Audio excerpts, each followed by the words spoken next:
This is a spot where he should usually bet. But he does bluff 280,000. Reinkemeier calls! Ace-8 is Christoph's hand. This is a hand I like to stay away from, but on the button, I guess you have to raise it.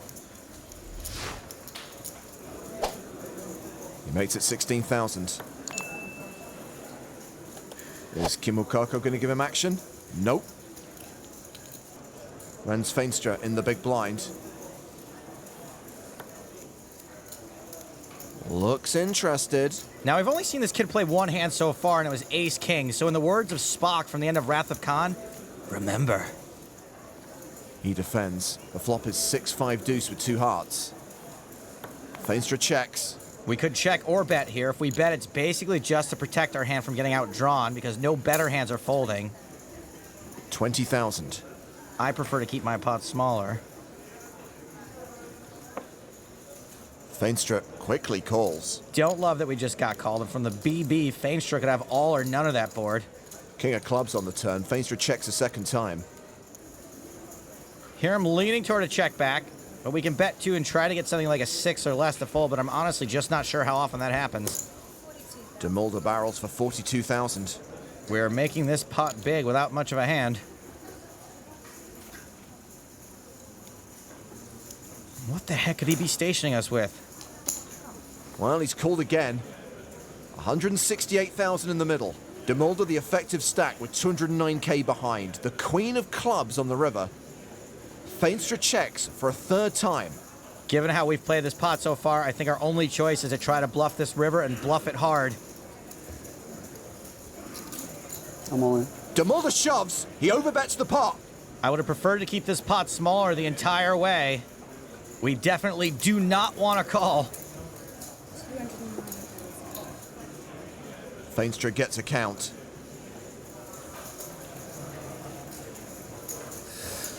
You're gonna have to tell me later what you had. And folds. The best hand. Again. Good fold. Bad fold, good bluff, good Christoph, bad Stapes. Fabio Breitfuss has raised under the gun with 8-10 suited. Little loosey-goosey under the gun. Actions on Johnny Lodden in the small blind. He flats with ace-queen suited. Tough to 3-bet an under-the-gun raiser with a hand that good. You don't want to get blown off it by a 4-bet. And Alejandro Alonso comes along for the ride with 9-10 off in the big blind. Getting some good pot odds. The flop is Jack 7-3. Straight draws for Breitfuss and Alonso. Not much for Lodden. Not the worst board for Breitfuss to continue. The irony is, Johnny actually has the best hand right now. Breitfuss continues for 1,400. Johnny calls. Cheeky little float. And Alonso is in as well. We are still 3-way. All fairly standard. 6 of diamonds on the turn. Breitfuss picks up a flush draw. Happy to take a free card. Action checked around, and an 8 on the river gives Alonso a straight. I think that would have been the perfect card for Breitfuss to barrel, by the way. And Johnny Lodden's timing is a little bit off. He's trying to represent the hand that Alonso has. He's about to get snapped off like a Christmas wishbone. Alonso is called. Just calling, giving Breitfuss the chance to call behind. Okay. Nope, he folds. And Johnny Lodden is out. Good luck. Okay. Vanessa on the button. Ace-king suited. If Vanessa keeps picking up hands, she's going to be more impossible to beat than Contra without the 30 lives cheat. Up, up, down, down, raise. 160,000. Dan Shack mucking 9-4 from the small blind. Ace-5 suited for Antonio in the big blind. And he calls. Me and the Selbst, huh? Vanessa won't be swayed by the magician's misdirection. It's all spades, and Antonio flops best, middle pair. He checks. No continuation bet from Vanessa. She checks behind. Both playing pretty standard so far. 9 of clubs on the turn.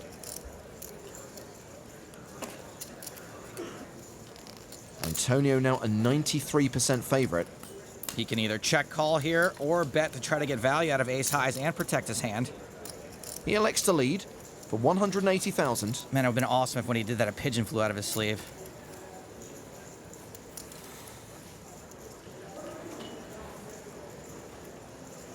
Vanessa is raising. She makes it 490,000. Oh, I forgot. That might be a reason why you might not bet. Stupid, stupid, stupid. It's actually not repping much besides a slow played flush or a turn set of nines or two pair or something. Doing this every once in a while with nothing is a pretty good way to balance your range, though, and it's probably a better move than just calling with what she actually has. I think it's especially good because she's doing it with a hand that could be good or has equity a decent amount of the time. Antonio folds the best hand. She put the magician in the box, and he could not vomit up the key. Nice bluff, Vanessa. Thank you. Action's on Ludo. Pocket eights under the gun. He is aggro Ludo, but a raise here is just fine. The former dealer makes it 32,000. Rich is out. Khalisadu will fold. As will Kent Road. Martin Kozlov has locked up his first ever cash outside of Australia here in London. And with ace-jack in the cutoff, he is re-raised. Ace-jack's a funny one. It's not really strong enough to 3-bet in these positions, but it's possible he's just trying to get value from the livest guy at the table. Everyone else has folded. Geilich calls the 3-bet. He'll have to play the flop out of position. But he's still ahead. He checks to the man with the pre-flop betting lead. It's a pretty sweet flop for eights. Pretty annoying flop for ace-jack, and pretty annoying you've now got a c-bet a board where Ludo's probably going to laugh in your face. Kozlov continues for 82,000.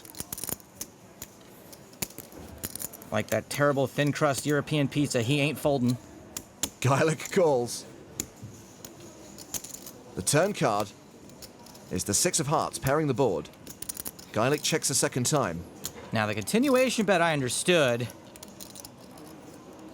but a bet here is going to make the pot huge. He barrels for 164k. And I don't think you can get your opponent to fold reliably with this bet. Almost any hand that crushed a flop is going to continue calling. Geilich calls again. His hand isn't a monster, but it's beating plenty of hands Kozlov would double barrel with, including the one he's got. 7 of clubs on the river. So there's now a potential flush and a potential straight out there. Geilich's checked a third time. This board just got real stupid for a pre-flop 3-better who's been trying to rep an overpair. And Kozlov empties the clip. He bets 380,000. Most overpairs wouldn't bet this river because it's such a dicey river. And Geilich heroes with 8s. Snapped off that bluff like it was Joe Theismann's leg. Don't Google it. Geilich adds 732k to his stack. I was thinking to myself, it's the worst river for him to bluff, and he still bet. That's what I'm thinking to myself. He's right there. Then he's definitely checking back a big pair in the river. Matt Glantz in the cutoff has ace deuce. Matt's second in chips, remember.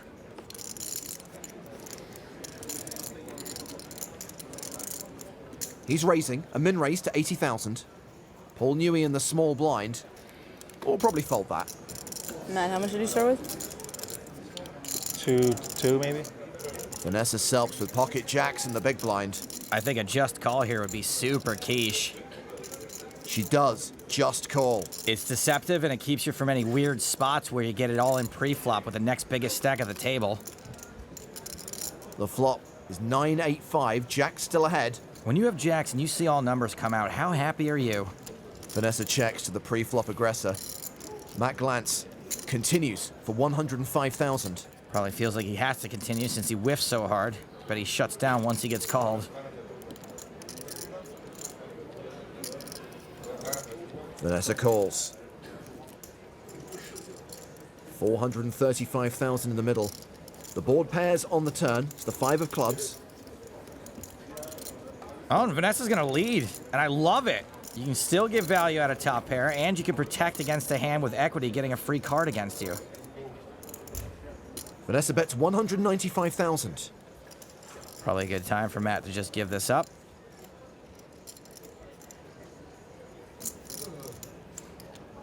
He hasn't folded yet. Oh, no. Glance raises to 490k. I think this raise is going to look like it is full of beans. There aren't many hands Matt would raise here for value, especially not over pairs. I think Vanessa's calling here almost 100% of the time. She does call, and we are going to the river with 1.4 million in the middle. Why is it always the two biggest stacks doing this? 7 on the river. Vanessa checks.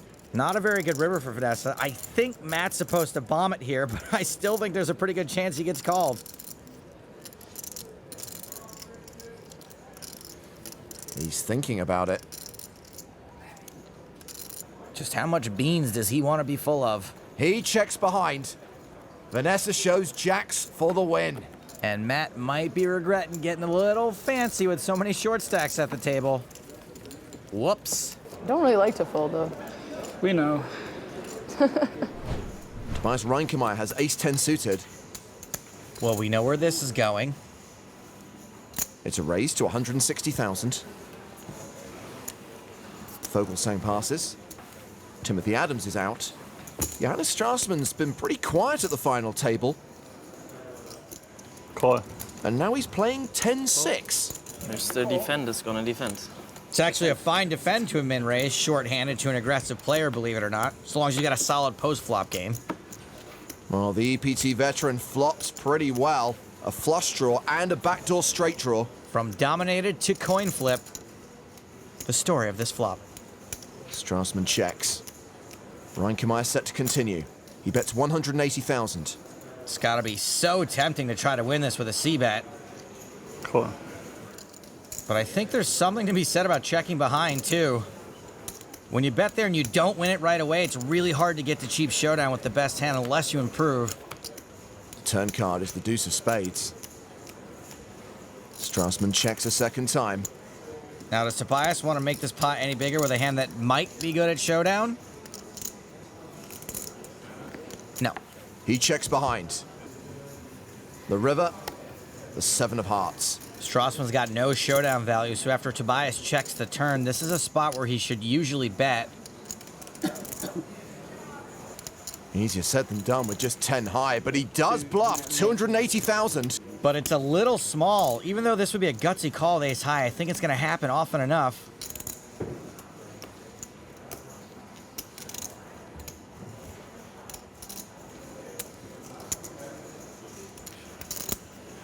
Reinkemeier calls! A great call with ace high. You're good. What do you have? Show me. What did he have? Just your number. Correctly put Johannes on a pretty narrow range of busted draws. Well done. Pocket 7s for Creston Nielsen. Another player with interesting headwear. R.C. Sormanen in the small blind. That's ace-6. He lets that go. Benoit Guri is in the big blind. And he's got a better ace, ace-queen. Looks like we're going to see a 3-bet. Guri's played quite aggressively when he's chosen to enter pots. He re-raises to 500,000. Quick call from Nielsen. Heads up to the flop. And we got quads. Okay, that's a good flop. For Nielsen. Guri was the pre-flop aggressor. He continues with just ace high for 350,000. Firing stone dead. Oh, what is he doing? You don't like me? Telegraphing, I have a huge hand. How much? 350,000.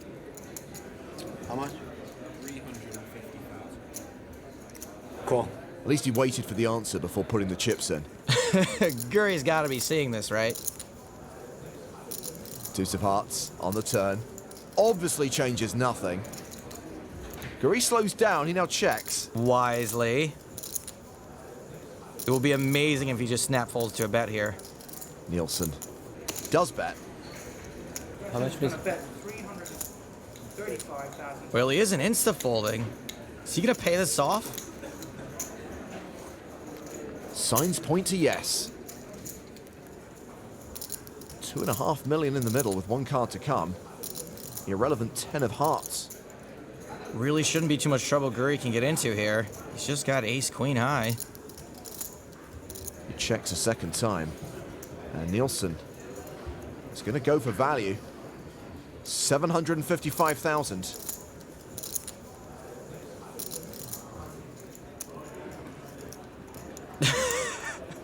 Oh, wow. I think without all Vince Vaughn's little baby games here, this is a fold. This isn't a wait 6 days and then call. This is a never call. He deserves a Razzie for this performance.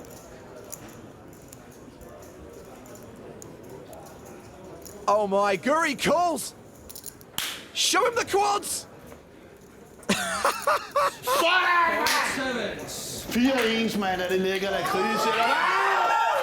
Vamos, el toro!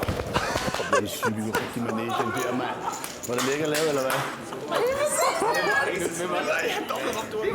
I do like Crescent, but I don't like seeing anyone go through this, even if they're French. Sorry? Did you like the flop? I like the flop. I'm probably going to catch too much flack for this, but I don't hate this guy.